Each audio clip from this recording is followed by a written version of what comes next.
बिस्मिल्लाहिर्रहमानिर्रहीम, अस्सलाम वालेकुम dear viewers, welcome to easy learn with Akhtar Abbas. हमारा second lecture part 2 branches of biology हम पढ़ेंगे। कल जो हमने लास्ट लेक्चर में जो हमने पढ़ा था वो था कि उन्होंने जस्ट एक वर्ड जो है ना वो लिखा हुआ था, लेकिन हमने उसकी डिटेल में जो है ना उसकी डेफिनेशन की है, जिसमें शॉर्ट क्वेश्चन भी आ सकता था, एमसीक्यूज भी आ सकता है। उसी लेक्चर को हम कंटिन्यू करते हैं। ये फर्स्ट ईयर के लिए जो है ना वो न्यू होगा। मैट्रिक में उन्होंने जो पढ़ा था वो कल हमने डिस्कस कर लिया है, अब जो है इनके लिए न्यू है। और सबसे पहली जो आज हम पढ़ेंगे वो है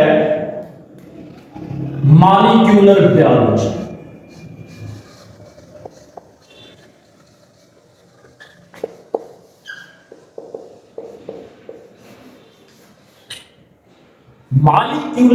मॉलिक्यूल से निकला है कि पहले इसका कॉन्सेप्ट हम क्लियर कर लेते हैं कि जो इंडिविजुअल है, जो लिविंग ऑर्गेनिज्म है, उसकी हमने एक कैरेक्टरिस्टिक में पढ़ा था कि वो सेल पर मुश्तमिल होते हैं। सेल थ्योरी कहते हैं कि हर लिविंग ऑर्गेनिज्म सेल पर मुश्तमिल होता है।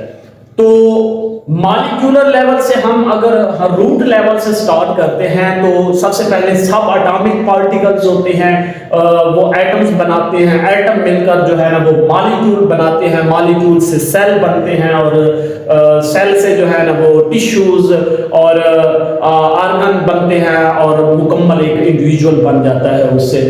तो सब जो लिविंग ऑर्गेनिज्म हैं उनके अंदर वो मुकम्मल टिश्यू ऑर्गेनिज्म तो नहीं पाया जाता है, क्योंकि कुछ लिविंग ऑर्गेनिज्म वो भी होते हैं जो सिंगल सेल पर जो मुश्तमिल होते हैं, जैसे बैक्टीरिया हो गया।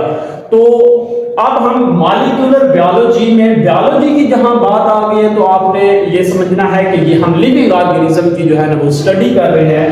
तो हम इसकी अगर हम अब डेफिनेशन करें तो हम ये कहेंगे branch of biology that deals with the study of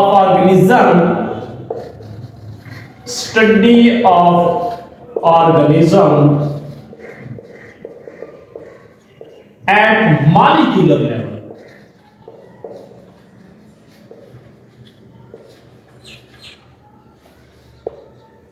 Molecular biology is the branch of biology that deals with the study of organism at molecular level. दूसरी ब्रांच पे आते हैं। दूसरी है हमारे पास इन्वायरमेंटल बायोलॉजी।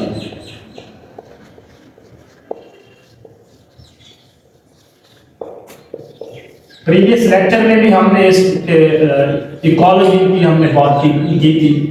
इन्वायरमेंटल बायोलॉजी जो है, अब बायोलॉजी की ये ब्रांच है तो लिविंग ऑर्गेनिज्म की हम बात करेंगे।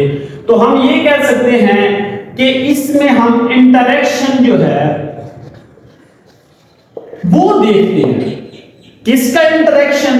दो चीजों का, लिविंग ऑर्गेनिज्म का या लिविंग थिंग्स का किसके साथ? Non living component of environment के साथ। नॉन लिविंग कंपोनेंट,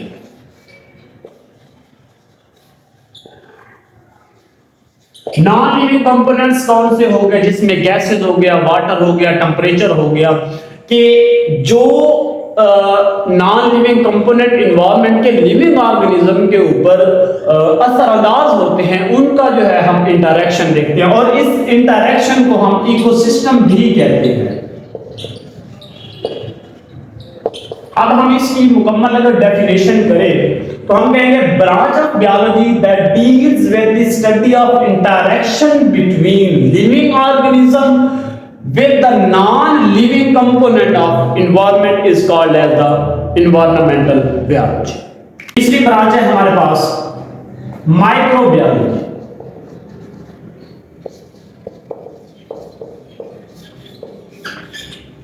माइक्रो निकला है छोटे ऑर्गेनिज्म से। ऐसे ऑर्गेनिज्म जो हमें नेकेड आई से नजर नहीं आते उसको हम कहते हैं माइक्रो ऑर्गेनिज्म। ये माइक्रो की जो लेंथ होती है ये माइक्रो में कहा, माइक्रोमीटर में इसकी जो लेंथ है वो 10⁻⁻⁶ मीटर होती है। बहुत से बैक्टीरिया इस तरह के होते हैं। तो हम इसकी डेफिनेशन कैसे करेंगे? इसमें माइक्रो ऑर्गेनिज्म में कौन कौन सी चीजें आ सकती हैं? The branch of biology that deals with the study of micro organism, study of micro organism. अब माइक्रो ऑर्गेनिज्म कौन से हैं जो हमें नेकेड आई से नजर नहीं आती, हम उसको माइक्रोस्कोप से देखते हैं। For example viruses, bacteria, fungi, protista वगैरह। Microbiology is the branch of biology that deals with the study of micro organism. Micro organism क्या है? वायरसेस हो गया, बैक्टीरिया हो गया, फंजाई हो गया, such organism that can not be seen by naked eye. तो उनको देखने के लिए हम माइक्रोस्कोप का इस्तेमाल करते हैं। That can be seen by the microscope is called as the micro organism. है चौथी ब्रांच है फ्रेश वाटर बायोलॉजी।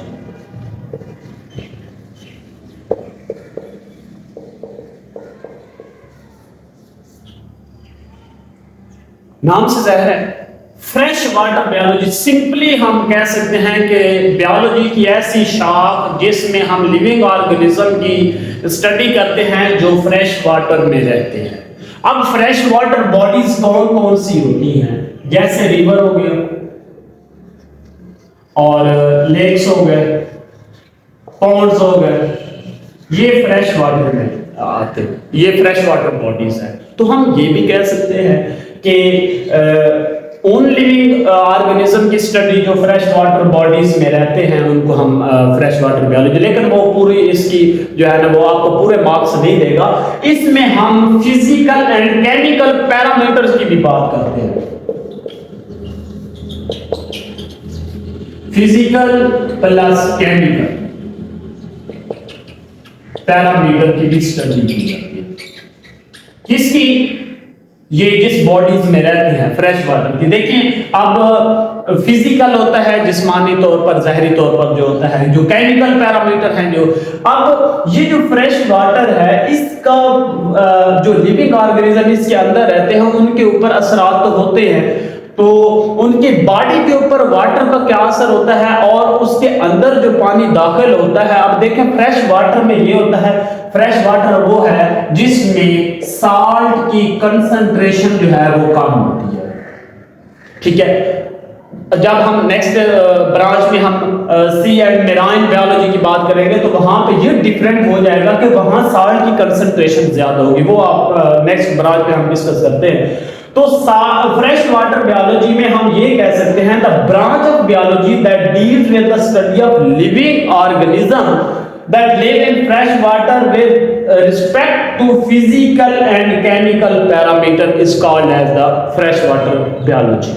तो जो फ्रेश वाटर के अंदर जो चीजें पाई जाती हैं, ऑक्सीजन भी होती है, बीओडी इसको हम कहते हैं, और साल्ट भी होता है। तो उसका जो लिविंग ऑर्गेनिज्म है उनकी बॉडी के ऊपर फिजिकली क्या असरात हो रहे हैं और उनकी जो फ्रेश वाटर में जो कंपोनेंट पाए जाते हैं, साल्ट हो गया, डिसॉल्व्ड ऑक्सीजन हो गई, उसके अंदर जो है वो केमिकली तौर पे कैसे उसकी रेस्पिरेशन होती है, कैसे उसका जो है वो मेटाबॉलिज्म होता है, उसके ऊपर क्या असरात होते हैं। सो हम फिजिकली और केमिकल पैरामीटर की भी हम इसमें स्टडी करते हैं। नेक्स्ट ब्रांच हमारे पास आ गई मेराइन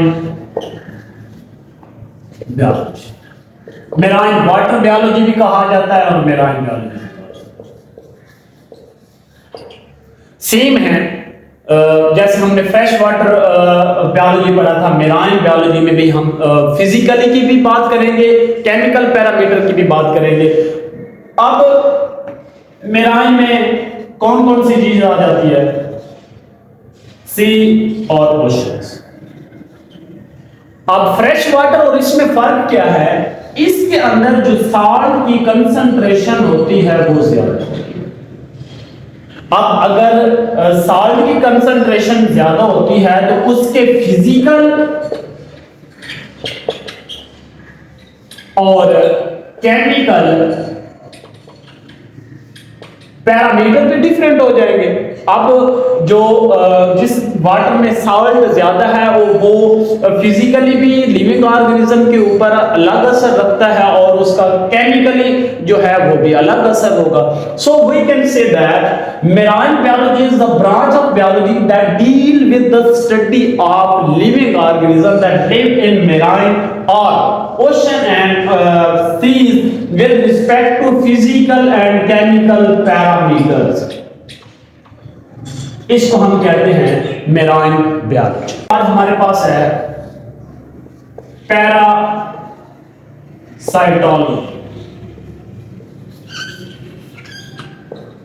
ये पैरासाइट्स है।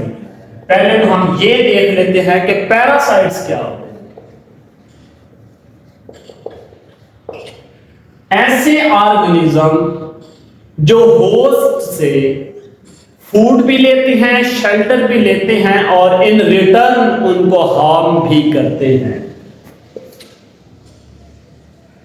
फूड एंड शेल्टर किससे लेते हैं? होस्ट से लेते हैं और इन रिटर्न हार्म देम भी करते हैं, उनको नुकसान भी पहुंचाते हैं। उनको हम पैरासाइट कहते हैं। पैरासाइट ऐसे जानदार such organism that get food and shelter from host and in return harm them, उसको हम पैरासाइट्स कहते हैं। इंटरनल पैरासाइट भी होते हैं, एक्सटर्नल पैरासाइट भी होते हैं। जैसे ये जुए हो गए, लाइसेस हो गया, ये भी पैरासाइट की एक एग्जांपल है। फूड भी शेल्टर भी लेते हैं और इन रिटर्न जो है वो हार्म भी करते हैं होस्ट को। तो पैरासाइटोलॉजी में हम ये कहेंगे द ब्रांच ऑफ बायोलॉजी। ये सब जो है ना वो बायोलॉजी की ब्रांचेस हैं। अगर बायोलॉजी की ब्रांच है तो लिविंग ऑर्गेनिज्म की हम बात कर रहे हैं। Parasitology is the branch of biology that deal with the study of parasites. Parasites के अंदर किस किस चीज की स्टडी करते हैं, उसका मोड ऑफ ट्रांसमिशन भी, उनकी ग्रोथ और इनका इंटरेक्शन भी, कि होस्ट के साथ इनका क्या इंटरेक्शन है। So we can say that parasitology is the branch of biology that deal with the study of parasites with respect to their transmission होगी और ग्रोथ होगी उनकी, और होस्ट के साथ उनका इंटरेक्शन क्या है उसको हम कहते हैं पैरासाइटोलॉजी। नेक्स्ट हमारे पास है ह्यूमन बायोलॉजी।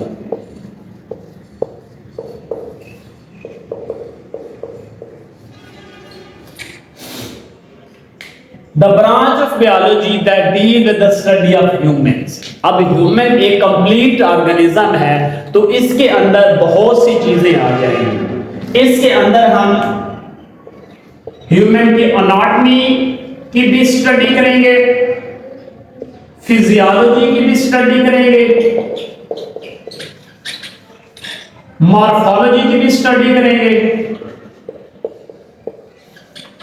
ये सारी सब ब्रांचेस आ जाएंगी ह्यूमन बायोलॉजी में। ये एमबीबीएस वाले जो होते हैं उनके एनाटॉमी का एक डिफरेंट सब्जेक्ट पढ़ाया जाता है, फिजियोलॉजी का भी पढ़ाया जाता है, मॉर्फोलॉजी का भी पढ़ाया जाता है। इसमें टाइप्स आ गए, इंटरनल मॉर्फोलॉजी हो गया, एक्सटर्नल मॉर्फोलॉजी हो गया। तो हम ये कह सकते हैं सिंपली, अगर हम कहें कि ह्यूमन बीइंग का डिफरेंट ऑर्गन, उनके फंक्शन, उनकी स्ट्रक्चर, सब चीजों की जो अगर हम स्टडी करें तो उसको हम कहेंगे human biology. The branch of biology that deal with the study of human being comprised as their anatomy हो गई, देयर फिजियोलॉजी हो गई, मॉर्फोलॉजी वगैरह। इसमें हम ह्यूमन बायोलॉजी के अंदर ये सारी चीजें हम डिस्कस करते हैं। हमारे पास है सोशल बायोलॉजी, वेरी इंपॉर्टेंट है।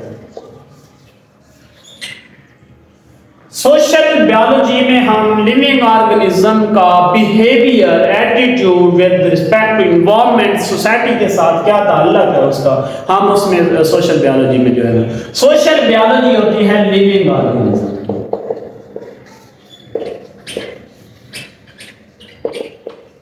ऐसे ऑर्गेनिज्म जो सोसाइटी बनाते हैं, इंसान को कम्युनल कहा जाता है। इंसान, मैन, जो ह्यूमन बीइंग है,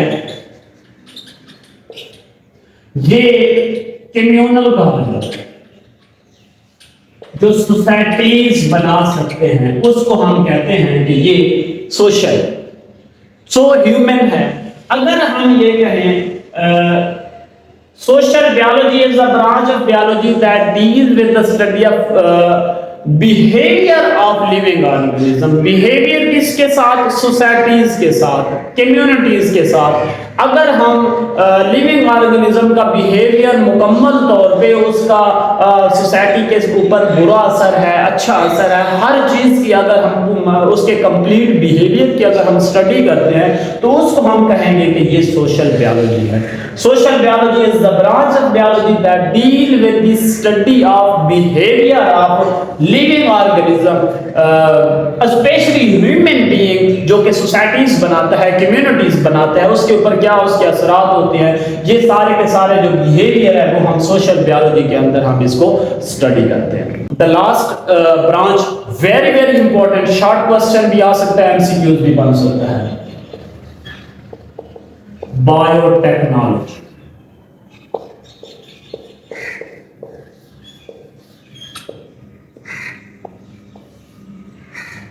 बायोटेक्नोलॉजी, इसका कॉन्सेप्ट ये है कि टेक्नोलॉजी का इस्तेमाल करके लिविंग ऑर्गेनिज्म के ऊपर, क्योंकि ये बायोलॉजी की ब्रांच है, तो बायोलॉजी की ब्रांच है तो हम लिविंग ऑर्गेनिज्म की ही बात करेंगे। हम टेक्नोलॉजी का इस्तेमाल करके लिविंग ऑर्गेनिज्म के ऊपर उससे कुछ जो प्रोडक्ट निकले उससे जो वो यूजफुल भी होनी चाहिए और बेनिफिशियल भी होनी चाहिए for the human being, for the welfare of human being जो है ना वो लिविंग ऑर्गेनिज्म। इसमें स्पेशली जो है वो माइक्रो ऑर्गेनिज्म आ जाते हैं, जैसे बैक्टीरिया है, फंजाई है, इसका इस्तेमाल करके।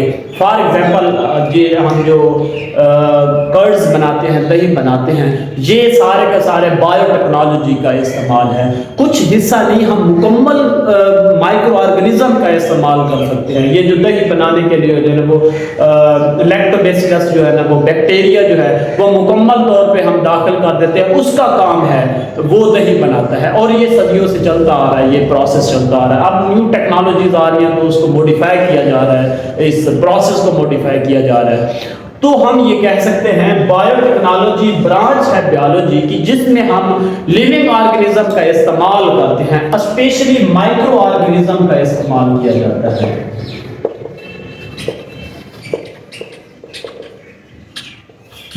माइक्रो ऑर्गेनिज्म में जो है वो बैक्टीरिया, फंजाई वगैरह। The branch of biology that deal with the study of application of technology on living organism, especially microorganism, to get the product that is useful, that is plentiful for human welfare and human being, is called as a biotechnology। मैं दोबारा revise करवा देता हूँ। Biotechnology is the branch of biology that deals with the application of technologies on living organism, especially microorganism, for the welfare of human being। उससे हम useful product लेते हैं जो प्लेंटीफुल होते हैं ह्यूमन बीइंग के लिए, उसको हम कहते हैं biotechnology. Very important short question भी आ सकता है। आज का ये जो ब्रांचेस ऑफ बायोलॉजी उसका लेक्चर हमारा यहाँ पे एंड होता है। इसमें कोई किस्म की आपको अगर क्वेश्चन हो, कंफ्यूजन हो तो कमेंट सेक्शन में जो है ना वो आप पोस्ट कर सकते हैं, क्वेश्चन राइज कर सकते हैं, ताकि नेक्स्ट वीडियो में जो है ना वो आपका कॉन्सेप्ट जो है ना इसका क्लियर हो जाए। अल्लाह आपका हम नासिर हो।